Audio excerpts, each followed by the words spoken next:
Springfield, 10 ans après la mythique maison des Simpsons et le cultissime Quick E-Mart, Lego nous offre enfin un troisième lieu emblématique de la série avec le set Icons 10352, le Krusty Burger. Quand j'ai vu l'annonce, mon cœur d'affole fan des Simpsons s'est emballé, mais entre nostalgie, attente élevée et un prix à 200 €, est-ce que ce fast-food en briques tient vraiment la promesse? Dans cette vidéo, je te propose un test ultra complet, montage, design, figurines, références cachées, points forts mais aussi critiques franches. Et autant te le dire tout de suite, Lego a fait des choix surprenants. Certains brillent, d'autres divisent. Accroche-toi, c'est parti pour un voyage au cœur de Springfield.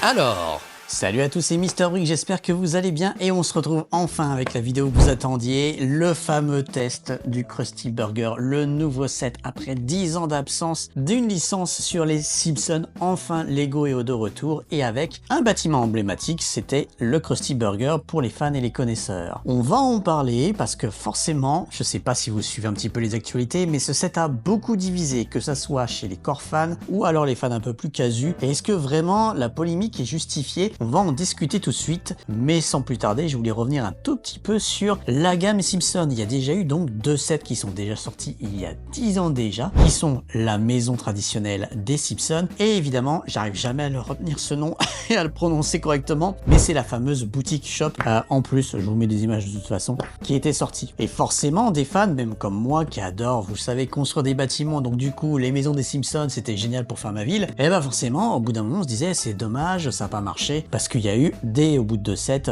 plus rien. Et là, c'est revenu un petit peu comme ça, comme un cheveu sur la soupe, alors que l'actualité ne s'y prête pas forcément, en plus, vis-à-vis des Simpsons. Et ben, un nouveau set vient de sortir comme ça. Je pense qu'ils doivent se refaire, à mon avis, un test pour voir si la licence fonctionne ou pas. Et c'est plutôt cool, puisque en plus, c'est un fast-food, donc ça arrivera parfait, ma petite collection, puisque je n'en avais pas. Mais avant, je voulais quand même vous expliquer très rapidement, là, je les ai enfouis, je vous les montrerai pas, je les ai enfouis dans mes archives et ma carton, donc ça va être très compliqué de les sortir pour la vidéo, mais si ça vous intéresse, j'ai effectivement les deux anciens sets aussi qui sont disponibles. Donc si vous voulez que je vous fasse une énorme big review ou présentation avec celui-là de l'ensemble de la gamme des Simpsons, n'hésitez pas à me le dire en commentaire, je le ferai. Mais déjà, pour vous remettre un peu de contexte avant de parler de celui-là et avoir un petit peu la comparaison quand même, je vais vous faire une rapide présentation des deux sets précédents. La maison des Simpsons, 2523 pièces. Venant tout droit de Springfield, ce modèle génial est plein de détails en briques Lego. On peut soulever le toit et ouvrir la maison pour découvrir la grande chambre d'Homer et Marge avec Cali et le berceau de Maggie, la chambre de Bart avec son skateboard et un poster de Krusty le clown, la chambre de Lisa avec ses livres préférés, poster de jazz et bien plus encore. Et surtout une salle de bain avec une douche, des toilettes, un lavabo et un miroir. Au dernier étage, on peut découvrir la cuisine entièrement équipée avec une table de salle à manger, des chaises, un carrelage jaune et bleu et de nombreux pots, casseroles et autres accessoires. Puis vient dans le salon avec un canapé et une TV diffusant Itchy et Scratchy, un piano violet. À côté de la maison se trouve le garage détachable avec un établi, un porte-outils, un aspirateur, un balai, une boîte à outils, des outils et la voiture de la famille avec une trace de choc, un coffre qui s'ouvre et une barre radioactive de la centrale nucléaire. Sur la terrasse, on trouvera plein d'articles super cool, notamment un grill, une brouette et un climatiseur avec une inscription propriété de Ned Flanders, des saucisses, 2 fauteuils de jardin, des pots de fleurs, une pelle, 2 verres à cocktail de fruits, la caméra de Lisa, la rampe de skateboard de Bart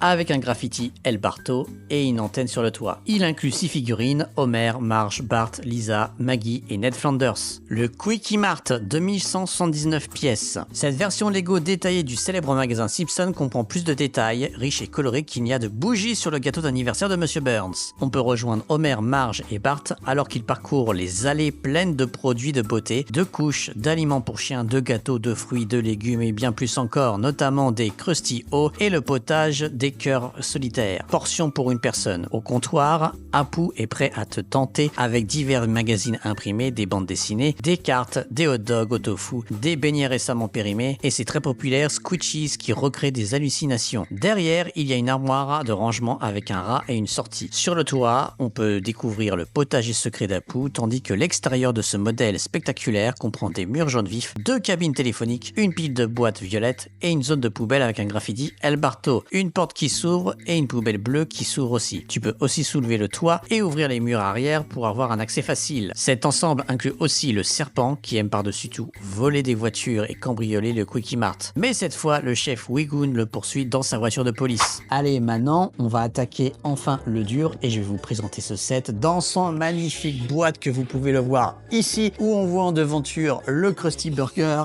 et derrière la totalité et les possibilités que peut offrir ce set. Il faut comprendre que ce set est bien plus qu'un simple ajout à la gamme Lego. C'est un retour après 10 ans d'absence. Depuis 2015 et le Quickie Mart, plus rien n'était sorti du côté des Simpsons. Et pourtant, les fans n'ont jamais cessé de réclamer de nouveaux sets. C'est donc avec beaucoup d'attente que Krusty Burger débarque dans la gamme Icons. On est sur un set de 1635 pièces, vendu à 189,99 €. Ce n'est pas rien, d'autant plus qu'il inclut 7 mini-figurines, dont 4 totalement inédites. On sent que Lego a voulu jouer la carte du fanservice, mais aussi attirer un nouveau public qui aurait manqué les sets de 2014 et 2015. Le montage est réparti sur 12 sachets, et dès les premiers instants, on sent que le plaisir est là. La construction est fluide, bien rythmée, avec une vraie intelligence dans la façon dont on découvre les différentes zones du bâtiment. On commence par l'intérieur, les toilettes débordantes, oui, Lego a osé, le comptoir, la cuisine, la zone enfant avec une mini piscine à balles. Chaque espace est construit avec humour et souci du détail. Il y a même des clins d'œil dans les pièces elles-mêmes. Les frites sont représentées par des griffes dorées de Wolverine. Le distributeur de boissons évoque le célèbre Buzz Cola. Ce qui frappe aussi, c'est la compatibilité dans l'ensemble. Le bâtiment n'est pas très grand comparé à d'autres sets Icons, mais tout est pensé pour maximiser le volume. Et une fois que le toit est posé, on peut facilement l'enlever grâce à un système de charnière pour accéder à l'intérieur. La façade extérieure est moins spectaculaire, mais reste fidèle au style cartoon de la série. Et puis, il y a cette enseigne Krusty Burger, immédiatement reconnaissable. Le style graphique du set est très réussi. On retrouve parfaitement l'univers visuel de la série. Les couleurs criardes, les formes simples, les textures volontairement exagérées. Par contre, attention, il y a plus de 40 autocollants à poser. Et là, clairement, c'est un point noir. Aucun élément d'imprimé, c'est dommage, car beaucoup de ces stickers contiennent des références savoureuses. Le ticket des 700 Krusty Burger, l'affiche de Coming to Homerica, un épisode de la saison 20, la voiture d'Homer peinte comme dans Homie the Clown, c'est bien vu, mais cela demande patience et minutie. À l'intérieur, chaque détail raconte une histoire. Les toilettes sont une satire du lieu public mal entretenu, le panneau des menus se moque des chaînes de fast-food, même les déchets et le bac à graisse font référence à des épisodes précis. C'est de la construction à double lecture. Pour les enfants c'est drôle, pour les fans hardcore c'est bourré d'easter eggs.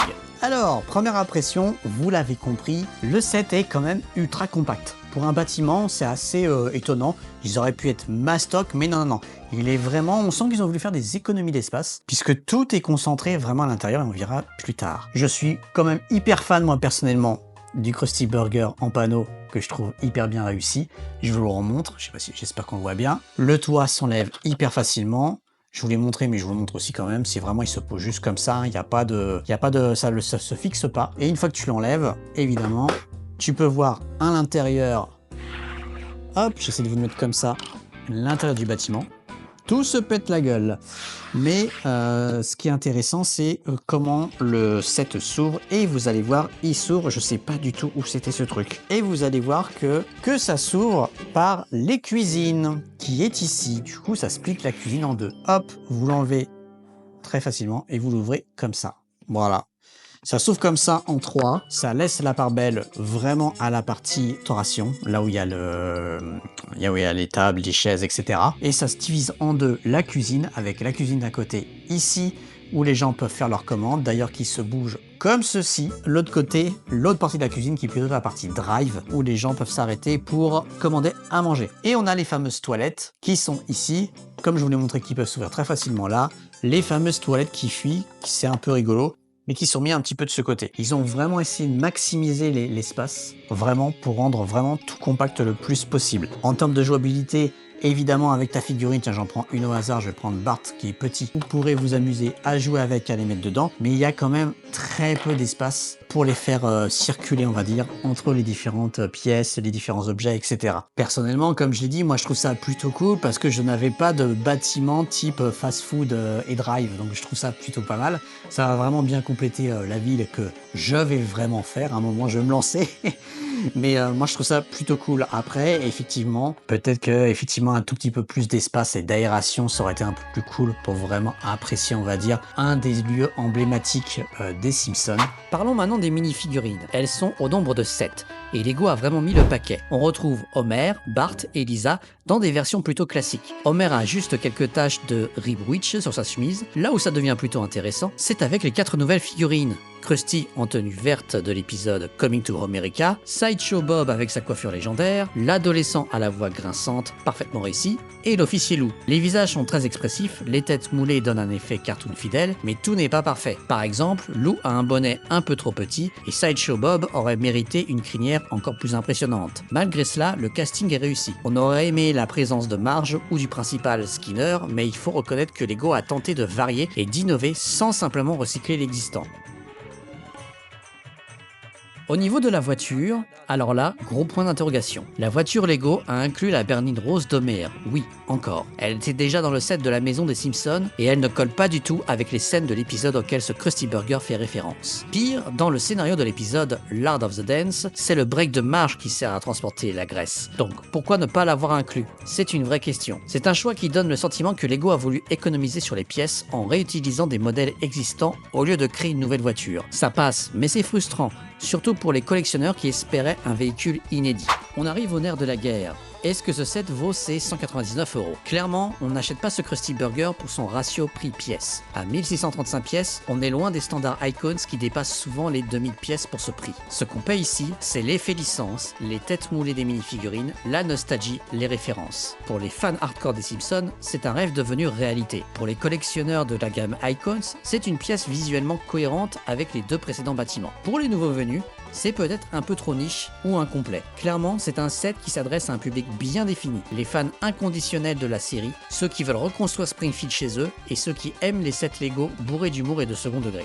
Le Lego Krusty Burger est un set bourré de bonnes idées. Il fait rire, il surprend, il évoque des souvenirs et il s'intègre parfaitement dans l'univers déjà existant des Simpsons en Lego. La construction est fun, le design intérieur est bourré de clins d'œil, les mini-figurines sont en grande partie inédites et réussies. Mais tout cela est un peu plombé par des choix étranges. Une voiture redondante, des stickers omniprésents, une échelle qui semble parfois un peu trop modeste au vu du prix. Est-ce que je le recommande? Oui, si tu es fan des Simpsons, absolument. C'est une pièce qui trouvera facilement sa place entre la maison et le Quickie Mart. Si tu es juste curieux ou un peu limite côté budget, attends une promo, car 199 €, il reste difficilement défendable en termes de quantité et de prix. Dans tous les cas, c'est un plaisir de voir Lego revenir à Springfield. Et maintenant, il ne nous reste plus qu'à croiser les doigts pour voir un jour arriver la taverne de Moe ou la centrale nucléaire.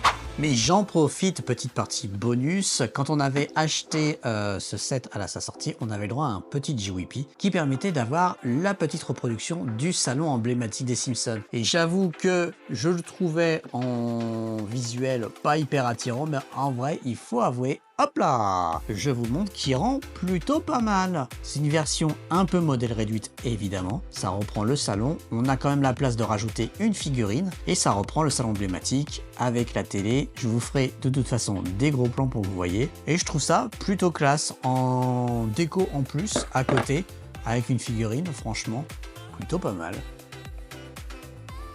Voilà, merci d'avoir regardé la vidéo, c'est tout pour moi, il me reste plus qu'à te dire à très vite et surtout n'hésite pas à laisser un petit like, un commentaire et à t'abonner, bien sûr active la cloche, ça aide encore une fois la chaîne. Je te remercie beaucoup car beaucoup de monde revoit mes vidéos en ce moment, il y a un petit up en ce moment et c'est plutôt cool, ça fait plaisir en tout cas. Je te donne rendez-vous très vite pour de prochaines reviews de cette actu Lego, allez ciao.